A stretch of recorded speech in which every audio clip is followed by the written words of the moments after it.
Hello students, आज की इस वीडियो में हम हैंड राइटिंग को इम्प्रूव करना सीखेंगे। तो हैंड राइटिंग को इम्प्रूव करने के लिए हमको 3 बातों का स्पेशली ध्यान रखना है। मतलब जब भी हम लिखते हैं तो उस दौरान हमको क्या चीज़ ध्यान में रखनी है कि जो जितने भी लेटर्स हैं वो सभी इक्वल होने चाहिए। यानी कि सारे लेटर्स, ये जो छोटे छोटे सारे लेटर्स हैं ये भी इक्वल होने चाहिए और जो बड़े लेटर्स हैं वो भी इक्वल होने चाहिए, नीचे वाले भी सारे लेटर्स इक्वल होने चाहिए। दूसरी बात, हमको राइटिंग एक ही डायरेक्शन में लिखना है। मतलब कि कुछ बच्चे ऐसे होते हैं या कुछ लोग ऐसे होते हैं जो एक लेटर इधर लिखते हैं, एक लेटर इस साइड लिखते हैं और एक लेटर बीच में लिखते हैं, तो वो जो राइटिंग है वो बहुत ही अजीबोगरीब हो जाती है। तो हमको हमेशा राइटिंग एक ही डायरेक्शन में, एक ही दिशा में लिखनी चाहिए। या तो हम हल्की सी तिरछा साइड लिखेंगे या फिर बिल्कुल सीधी राइटिंग लिखेंगे, ठीक है। तो ये चीज़ का ध्यान रखना है। और तीसरी बात है कि हम जब भी कोई वर्ड लिखते हैं तो उसमें हमको कोशिश ये करनी है कि एक ही बार में लिख दें, यानी कि पेन को ना उठाएं। मतलब एक ही बार में हमको पूरा वर्ड लिख देना है। कोशिश यही करनी है कि हम हमारा पेन कम से कम उठाएं। जैसे कि अगर ये 20 लिखना है तो मैं कैसे लिखूंगी, ये देखिए आप। मतलब कि एक लेटर यहाँ से ख़त्म तो दूसरा लेटर यहाँ से शुरू, फिर दूसरा लेटर यहाँ से ख़त्म तो तीसरा लेटर यहाँ से शुरू, फिर चौथा लेटर, फिर जहाँ मतलब एक लेटर ख़त्म होता है तो वहीं से ही नेक्स्ट लेटर शुरू हो जाता है। तो ये देखिए, मैंने पेन बिल्कुल भी नहीं उठाया था, एक ही बार में मैंने पूरा वर्ड लिख दिया।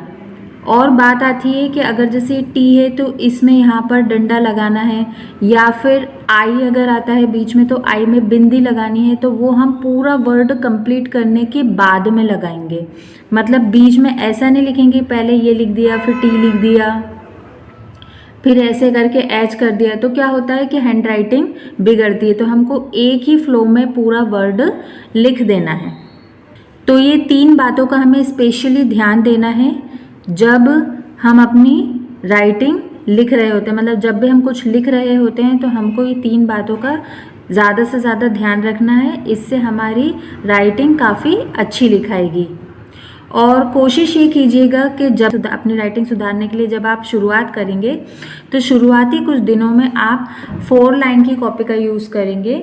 ये देखिए 4 लाइन में क्या हेल्प मिलती है कि यहाँ पे ये जो 4 लाइनें बनी रहती हैं तो जो बीच की 2 लाइन रहती है उसमें हम छोटे लेटर्स लिखते हैं और ऊपर की 3 लाइन में हम बड़े लेटर्स लिखते हैं। और अगर कोई लेटर जैसे कि वाई हुआ या फिर जी हुआ तो इस टाइप से जो लेटर्स रहते हैं तो वो नीचे की 3 लाइन में आ जाते हैं। तो ये लाइनें हमको लेटर्स को इक्वल करने में हेल्प करती हैं, ठीक है, जिससे कि हमारे सारे लेटर्स हम इक्वल बनाना सीख सके। तो इसके लिए ये 4 लाइन की जो कॉपी रहती है वो बहुत ही इम्पॉर्टेंट है। तो शुरू के कुछ दिनों में आप 4 लाइन की कॉपी की हेल्प ले, जिससे कि जो वर्ड के जो लेटर्स है वो आप इक्वल बनाना सीख जाएं। पहले आप 4 लाइन की कॉपी में लिखें, फिर धीरे धीरे आप ऐसी सिंगल लाइन वाली कॉपी का यूज़ करें। यानी कि शुरुआती दिनों में हमको 4 लाइन की मदद लेनी है राइटिंग को इम्प्रूव करने के लिए, और बाद में हम सिंगल लाइन का यूज़ करेंगे और अपनी राइटिंग को सुधारेंगे। और फिर धीरे धीरे हम पहले 4 लाइन में लिखेंगे, फिर सिंगल लाइन में लिखेंगे, फिर एक पेज हम 4 लाइन में लिखेंगे, एक पेज हम सिंगल लाइन में लिखेंगे। इस तरीके से धीरे धीरे हमारी हैंड राइटिंग बिल्कुल परफेक्ट हो जाएगी। और उसके बाद में हमको जो लास्ट जो हमको चीज़ करनी है राइटिंग के लिए वो है हमारी स्पीड। तो उसके लिए हम, क्योंकि स्टार्टिंग में जब हम लिखेंगे तो हम बड़े धीरे धीरे आराम आराम से आहिस्ता आहिस्ता सारे लेटर्स को ध्यान में रखते हुए लिखेंगे, जिससे कि सारे लेटर्स एक जैसे और एक ही डायरेक्शन में बने। लेकिन स्पीड भी बहुत मैटर करती है, क्योंकि जब भी कुछ चीज़ लिखनी रहती है तो स्पीड में लिखना पड़ता है।